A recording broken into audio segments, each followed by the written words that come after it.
The rundown bar on the Nexus station's periphery wasn't exactly a sight for sore eyes. Jaundiced illumination bled across metallic surfaces, and the air was thick with an odorous blend of engine lubricants, extraterrestrial perspiration, and substandard synthetic spirits. Valgar, chieftain of the Dryan mercenary unit, raised his drink, scaled gray digits gripping the scratched metal cup as his gaze scanned the other inhabitants. "Looks like we've been presented with a rather attractive offer," he rumbled, his voice a muffled murmur audible only to his three cohorts. He placed a data chip on the table. Its holographic display flickered to reveal a considerable sum. Triple our regular pay for eliminating a collective of human insurgents, disrupting a commercial pathway in the Vidian sector. Arcessa, his second-in-command and the team's sole Inzirian, remained impassive. Her shimmering silver skin caught the bar's dim light as she leaned forward. "What's the catch?" "No catch," Valgar responded. "Just humans." Across the table, Sevex, the young Kilroa recruit, perked up, his feline ears twitching with interest. "Humans? That's it," he scoffed, sharp teeth gleaming. "The galaxy's most overrated species. Weak skin, no inherent armor, unremarkable strength, easy prey." Kaldorn, their weapons and stealth specialist, scratched his armored belly with a substantial, three-fingered hand. "The pay's too good, suspiciously good," he growled. "Precisely why we should seize it," Sevex insisted, leaning forward eagerly. "We eradicate a handful of fragile primates and amass a fortune. What's there to debate?" The conversation stalled as the bartender approached. Bronk was elderly, even by the standards of his long-lived species. The antiquated Zendari wiped the table with a rag that might once have been white, his four eyes blinking independently as he surveyed the holographic display. "Planning to accept that contract, are you?" he inquired, his voice a rasp like metal against stone. Valgar raised a skeptical eyebrow. "Maybe. Why do you care, old-timer?" Bronk's upper eyes narrowed. "Because someone ought to inform you of rule number 1. "And that would be?" Arcessa asked with a hint of contempt. "Never take contracts against human special forces." The young Kilroa rolled his eyes. "More superstitious nonsense." "Not superstition," Bronk hissed, leaning closer. "Survival." His lower eyes shifted toward the bar's darkest corner. "Ask the chap over there." Arcessa followed his gaze to a huddled figure nursing a beverage. Even in the dim light, she could discern the silhouette of a missing arm, the appendage terminating just below the shoulder. "Who's Graven?" "The only survivor of Taraxis 7, Bronk stated solemnly. "The last mercenary unit foolhardy enough to confront human special forces." Kaldorn grunted. "Heard about them. They were a tough crew. 20 elite fighters, all dead. Apparently, not all." Bronk corrected. "Gravan survived. Though sometimes, I wonder if he wishes he hadn't," Sevex scoffed. "One failure doesn't make humans invincible." "It wasn't a failure," came a raspy voice from the shadows. The figure stood and approached, moving with a distinct limp. As he emerged into the light, collective breaths caught. Gravan was a Forlac, a species famed for their regenerative capabilities and resilience. Yet, his face was a map of scars that hadn't healed properly. His missing arm wasn't the only permanent disfigurement. A prosthetic leg creaked softly as he moved, and one eye had been replaced with a crude optical implant that glowed faintly red. "It was annihilation," he said, pulling up a chair uninvited. Valgar, intrigued, studied him closely. "We're listening." Gravan took a long drink, emptying his glass before speaking again. "It was a straightforward assignment, or so we thought. Infiltrate a human research facility, steal some data, and exfiltrate. 20 of the best mercenaries, credits guaranteed. Goodbye." "What went wrong?" Arcessa inquired. "Everything," Gravan's voice hardened. The instant we breached the perimeter, I knew something was amiss. It was too simple. No alarms. Minimal security. We should have turned back then. But you didn't, Valgar observed. Greed makes fools of us all. Gravan signaled Bronk for another drink. We reached the central lab without resistance. Then the lights went out. The bar seemed to grow quieter. Other conversations hushed as Gravan's narrative drew in more listeners. First, they took the rear guards. No shots fired, no sounds, just gone. Then the scouts. By the time we comprehended what was transpiring, we were already surrounded. Though we couldn't see them, he continued. Human special forces, Caldorn murmured. Graven nodded. 5 of them against our 20. It should have been no contest. His artificial eye flickered. And it wasn't. Just not in the way you'd anticipate. How did you survive? Arcessa pressed, her voice barely audible. Played dead, Gravan confessed without shame. Took a shot to the chest, collapsed near an air duct. Watched through half-closed eyes as they dismantled our squad. What makes them so deadly? Valgar inquired. Humans lack inherent advantages. Their physical attributes are ordinary. Gravan laughed bitterly. That's what everyone thinks. Their bodies aren't the weapon. Their minds are. They are predators disguised as prey. He leaned forward, lowering his voice. They utilize psychological warfare unlike any species I've encountered. They deliberately leave evidence of kills to terrify survivors, move silently in perfect coordination without verbal commands, employ wolf pack tactics, isolating targets one by one. Sevex shifted uncomfortably. Advanced technology, then. Yes and no. Their equipment is impressive. Thermal masking, long-range precision weaponry, optical camouflage. But it's how they wield it that counts. Gravan tapped his temple. They think differently. Other species fight with instinct or training. Humans fight with calculated savagery. Exaggeration, Sevex muttered, though with less conviction. The commander, Gravan continued as if he hadn't heard, left me alive intentionally, crouched beside me while I was bleeding out, knew I was conscious, said only one thing. Tell the others. Silence fell over the table. Even Sevex seemed sobered. That's why I'm telling you, Gravan stood, his prosthetic leg creaking. Take any contract you desire, battle any foe in the galaxy. But if humans, especially their special forces, are involved, walk away. As he turned to depart, Gravan reached into his pocket and tossed something onto the table. It landed with a metallic clink in front of Valgar, a small, weathered patch, black fabric with a skull insignia and words in the human language. What does it say? Caldorn asked, squinting at the unfamiliar script. Arcessa, who had studied human languages, read aloud, "We are the ones who knock." Valgar studied the emblem thoughtfully. I appreciate the warning, Gravan. Consider it well. After the scarred veteran limped away, Sevex leaned forward eagerly. You're not actually heeding that, are you? This is a fortune waiting for us. Triple our regular rate. I don't like it, Arcessa stated firmly.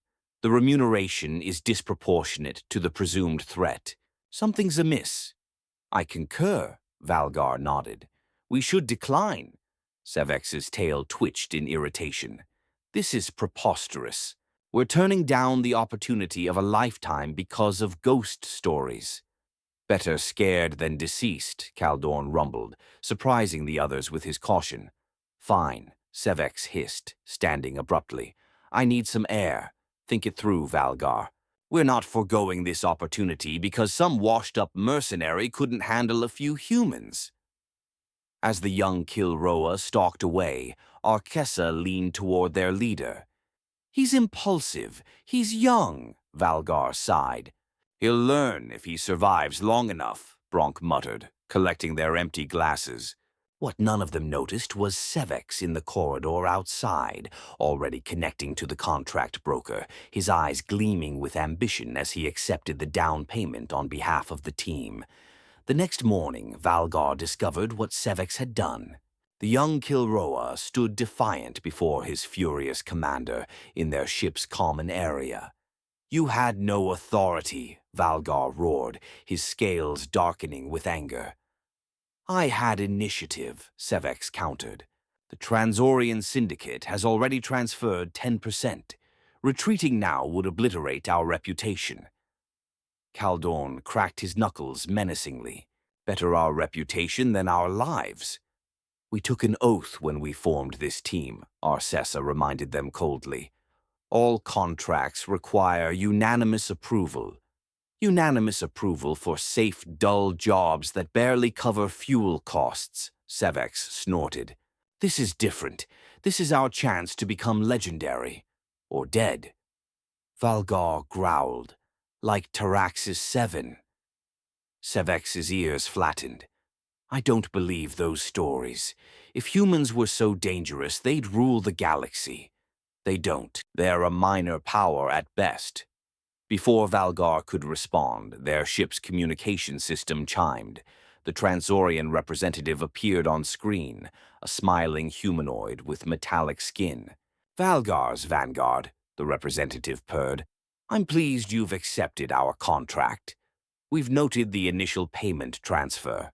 The remainder will be released upon confirmation of mission success."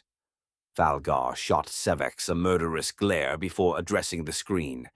"There seems to be a misunderstanding. We haven't formally—" "Your team member assured us of your commitment," the Transorian interrupted, smile never wavering.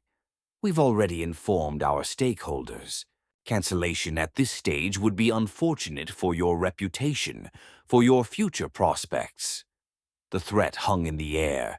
The Transorian Syndicate controlled a significant portion of the mercenary job market. Being blacklisted by them would mean financial ruin. "We'll require more details on the target," Valgar said finally, ignoring Arcessa's look of disapproval. "Excellent." The representative's smile broadened. The human outpost was situated on Meridian 9, a former mining settlement in the Vidian sector. Intelligence reported a compact team, perhaps 5 to 7 operators in total. They had been disrupting supply lines for several weeks. "Eliminate them and retrieve any data storage devices you discover." Once the broadcast ceased, an eerie quiet blanketed the ship's common area. "You've condemned us all," Arcessa said softly, directing her words toward Sevex. "I've elevated us," the young Kilroa countered. "When we succeed where others failed, our reputation will skyrocket." "If," Caldorn grumbled, "if we succeed." Valgar sighed audibly. "Prepare for departure. We now have no alternative." As the vessel adjusted its course toward Meridian 9, the air thrummed with tension. Valgar spent hours studying the limited intelligence on human special forces. Arcessa calibrated her perception enhancers, devices that detected minute alterations in air pressure due to movement. Caldorn meticulously cleaned his heavy weapons. Only Sevex maintained his enthusiasm, double-checking and refining his combat gear with eager anticipation. 3 days passed and their vessel landed on Meridian 9 at a safe distance from the human outpost. The landscape was bleak, rocky terrain dotted with abandoned mining equipment under a hazy purple sky. "Looks abandoned," Sevex observed as they assessed the outpost through macro binoculars. The facility was embedded in the mountainside, a series of connected structures appearing weathered and unused. "Too deserted," Arcessa murmured. Her perception enhancers weren't registering significant air displacement patterns. No visible defenses, no established patrol patterns. "They're either gone or they're hiding," Caldorn sniffed the air. "Something's off. This feels like a trap," Valgar finished. "Exactly what Gravan described."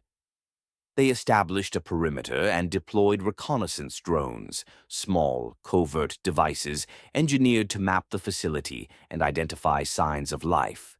The data they obtained was troubling. "Security systems have been disabled," Caldorn reported with a frown. "But not damaged, neutralized professionally from within," Arcessa added. "They're inviting us inside." Sevex's confidence finally wavered. "Why would they do that?" "To hunt us at their leisure," Valgar stated gravely. Despite every instinct screaming danger, they advanced toward the facility. The entrance, a large cargo bay door, stood partially open. Inside was darkness, with emergency lighting casting elongated shadows across empty corridors. Sevex knelt to examine markings on the floor. "Weapons discharge, recent." He rubbed the residue between his fingers. "Gunpowder, primitive but effective. Definitely human." "Move silently," Valgar ordered. "Standard formation. Arcessa, take point. Caldorn, rear guard. Sevex, stay close to me." They proceeded deeper into the facility, passing abandoned laboratories and living quarters. Everything seemed evacuated in haste. Personal belongings left behind, research equipment still operating on auxiliary power. Arcessa suddenly froze, raising a hand. "Movement ahead. 2 signatures." They ducked into a side corridor as 2 figures passed at the intersection ahead. Mercenaries like themselves, not humans. But something was amiss. They moved mechanically, weapons at the ready but with vacant eyes. "Bait," Arcessa whispered. "They're being used to lure us out." Before they could retreat, a sharp crack echoed through the corridor. One mercenary fell, a tiny hole in his forehead leaking fluid. The other continued walking as if nothing had occurred. "Sniper," Caldorn hissed. "Extreme precision." A second crack and the remaining mercenary collapsed. Then silence. "Back to the ship," Valgar ordered. But as they advanced 3 steps, the lights went out completely. In the sudden darkness, Arcessa's perception enhancers detected numerous air displacement patterns converging on their position. "They're here," she warned, "surrounding us." The first attack descended from above. 2 of their supplementary mercenaries fell silently. Then assailants seemed to materialize from the ceiling. "Fall back!" Valgar yelled, firing his plasma rifle at movement in the shadows. "Defensive positions." Caldorn unleashed a volley from his heavy cannon, briefly illuminating the corridor in flashes. In those flickering moments, they caught glimpses of their attackers, human figures clad in dark combat gear, moving with unnatural speed and coordination. Sevex panicked, firing wildly. "There are too many." "No," Arcessa contradicted, her enhanced senses cutting through the chaos. "There are 5, just 5. 5 against their remaining 8. Yet somehow they were losing." Another mercenary fell, then another. They retreated desperately, finally finding relative safety in an old storage room with a single entrance that Caldorn could defend with his cannon. Inside, Valgar slammed his fist against the wall. "Rule number 1, he growled. "Never accept contracts against human special forces." Sevex cowered in the corner, his youthful arrogance evaporated. "I'm sorry," he whispered. "I didn't know." "Now you do," Arcessa stated without sympathy. She was tending to a wound on her arm where a bullet had grazed it. Caldorn kept his weapon trained on the door. "What now, boss? Fight to the death?" Valgar shook his head. "We find a way out. This is not our fight anymore." "The Transorians will blacklist us," Sevex reminded him. "Better blacklisted than dead." Valgar activated his tactical display, searching for escape routes. A voice suddenly resonated through the facility's communication system, calm, measured, human. "Attention, mercenary team. This is Commander Reyes of the Terran Special Operations Unit. You are surrounded with no viable exits." I am offering you a single opportunity to surrender. Sevex looked hopefully at Valgar. We should accept. Wait, Arcessa cautioned. She had linked to a terminal in the storage room and was quickly sifting through data. Something isn't right. This facility, it's not what we were told. Elaborate, Valgar demanded. It's a containment site, she explained, her eyes widening as she read. For experimental technology, temporal manipulation research. Caldorn growled. The Transorians didn't send us to eliminate insurgents. They sent us to steal time technology. Worse, Arcessa continued. According to these logs, the humans aren't insurgents. They're a security detail protecting the technology from theft. We've been manipulated into being test subjects. The voice returned to the comm system. Your employers have misled you. The Transorian Syndicate has sent 3 teams before you. None survived. You are merely the latest distraction while they attempt to breach our lower levels. Valgar approached the communication panel. If what you say is true, why offer surrender? Why not eliminate us like the others? Because, unlike them, you haven't fired on my people directly, Reyes replied. Your retreat suggests you might possess the rare quality of wisdom. Arcessa pulled Valgar aside. He's telling the truth. The Transorians are using us as cannon fodder. I found their real infiltration team. They're already accessing the lower levels while we keep the humans occupied. Valgar cursed in his native tongue. Then he made a decision. Commander Reyes, he spoke clearly into the comm. We are terminating our contract with the Transorian Syndicate. We have information about their actual infiltration team that may be of value to you. A pause. Proceed. They have a specialized team breaching containment level 3 via the maintenance shafts. Their objective appears to be a device code-named Kronos. Another pause. This information is accurate based on our monitoring. Why the change of heart, mercenary? We don't appreciate being used as disposable distractions, Valgar growled, and we respect opponents worthy of fear. Smart, Reyes responded. Here are my terms. Remain where you are. Do not interfere. When this matter is concluded, you may leave, provided you carry a message to the mercenary community. What message? The same one Graven was meant to deliver. Human special forces are not to be trifled with. The communication cut out. Valgar turned to his team. We wait. For the next hour, distant sounds of combat echoed through the facility, occasional weapons fire, explosions, and once, a scream that made even Caldorn shudder. Finally, silence fell. The lights returned to normal power levels. The door to their hideout slid open to reveal Commander Reyes in person. He was unremarkable by human standards. Average height, athletic build, features neither handsome nor plain. The only notable aspect was his eyes, cold, calculating, and utterly devoid of fear. The Transorian infiltration team has been neutralized, he stated matter-of-factly. You may depart. Valgar studied him cautiously. Just like that? Just like that, Reyes confirmed. Though I suggest haste. This facility will undergo purge protocols within 2 hours. Purge protocols? Sevex echoed nervously. Complete sterilization, Reyes clarified. Nothing survives. They needed no further encouragement. Gathering their remaining team members, only 5 of their original 10 survived, they readied for departure. As they passed Reyes at the exit, the human commander extended a small device. For the Transorians, he stated, when they demand an explanation for your failure. Valgar received it cautiously. What is it? Proof of their deception. Reyes's expression remained unchanged, a warning in his voice. The next team they send won't be offered surrender. They proceeded through the facility unhindered. Human soldiers stood guard along their path, weapons at the ready but lowered.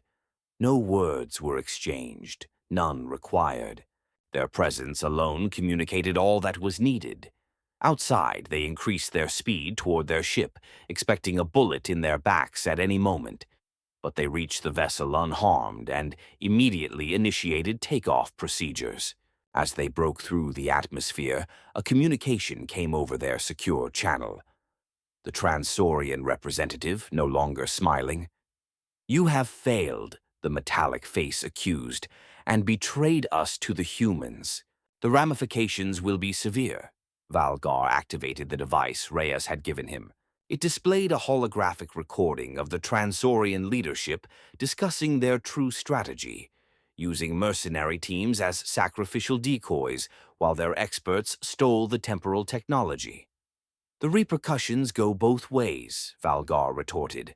"Human special forces now possess evidence of your attempted theft.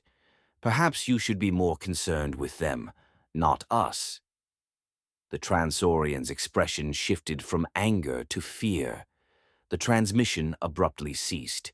In the silence of their ship, Sevex approached Valgar.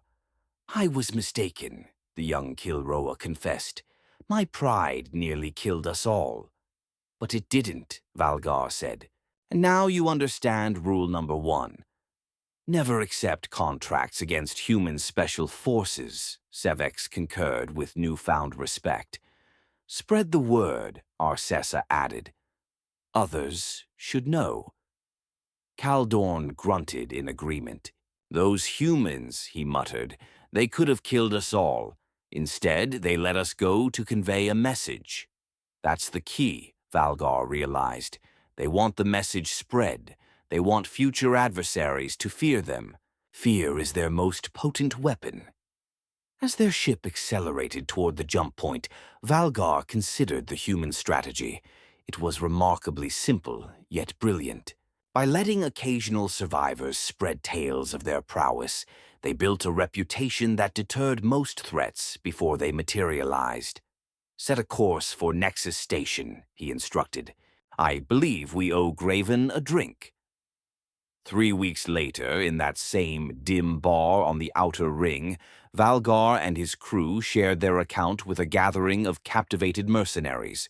The story had already spread through the community, growing with each retelling. Some dismissed it as exaggeration, others accepted it as absolute truth. Bronk poured drinks with a knowing glance. "Rule number 1, he reminded them. "Rule number 1, Valgar agreed, raising his glass. At the bar's entrance, a mercenary Captain Valgar didn't recognize was in conversation with a potential client. Though he couldn't overhear the entire exchange, one sentence carried across the room clearly. "Double your offer and triple the team size, and I still wouldn't accept a contract against human special forces." Valgar smiled grimly.